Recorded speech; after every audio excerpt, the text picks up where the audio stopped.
2 guardsmen ambushed in Washington, D.C., leaving 1 dead, Sarah, and 1 clinging to life, Andrew.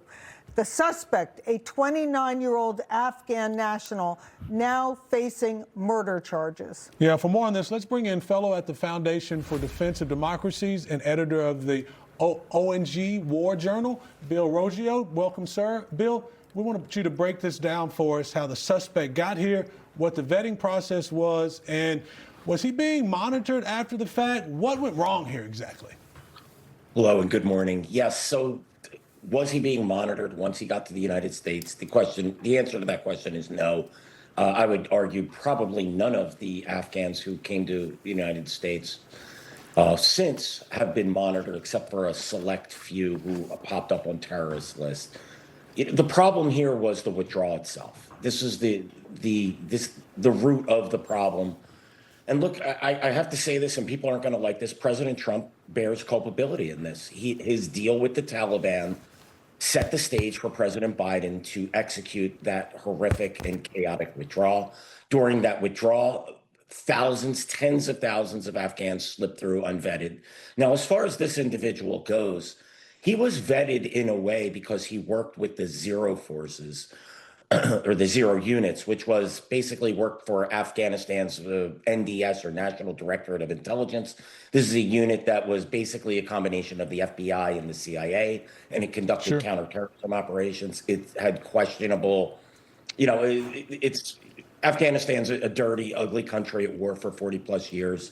These units had some questionable tactics. Absolutely, now, sir. He's vetted by the CIA to work for these units. That's fine, but does that mean he's vetted to become an American citizen? I think this is what's really being missed in this argument about vetting and giving visas.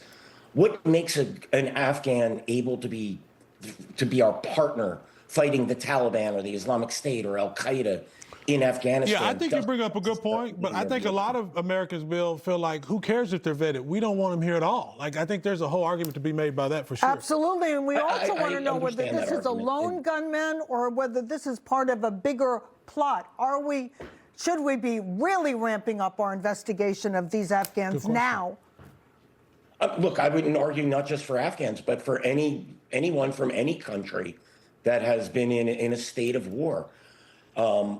So yes, I mean, I think they should all be reevaluated by the FBI to ensure that no one else has slipped through the cracks. This is a heinous attack. This is an unforced error. This should not have happened. We have enough problem with crime and trying to divine the intent of American citizens here at home. Bringing in people that we don't know or understand or want to pretend that they would make good citizens, that's just upping the risk factor. Again, an unforced error. This did not need to happen. So true. And we know that in response to this incident, the president has halted all asylum in the U.S. until further notice. Do you think that's the right move here? Does that solve the problem and move us in the right direction? I don't think we can that won't solve the problem, but I think it is a move in the right direction. Anyone who's come from countries like Afghanistan, countries that have been in war, where we've been fighting terrorist organizations, I think they should be re-scrutinized. The president is making the right step there. He's going to receive a lot of heat for it. But this is what he must do to try to protect American citizens. And there obviously, in some cases, should be action taken to remove some of these people from the United States. Are they promised life in America forever? No, I agree with that 100%.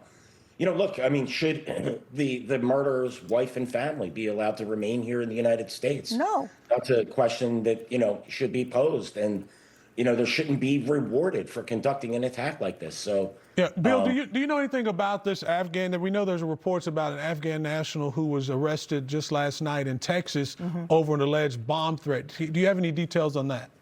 I don't have any additional details other than what we've seen in the press. It would not surprise me. So one of the things that we have to understand, too, is that there's been animosity from Afghans due to the U.S. withdrawal, being that we abandoned Afghans. And we just assumed they'd come to America and be happy to be Americans. But some of, cultural differences, anger of being separated from family, how they might have been treated here in the United States, that all can lead to attacks like we witnessed last week or this plot that we're talking about last evening. Yeah, well, Bill, we appreciate your insights this morning. Thanks so much, Bill Roggio. We'll see you next time, sir. Thank you very much. Have a great day.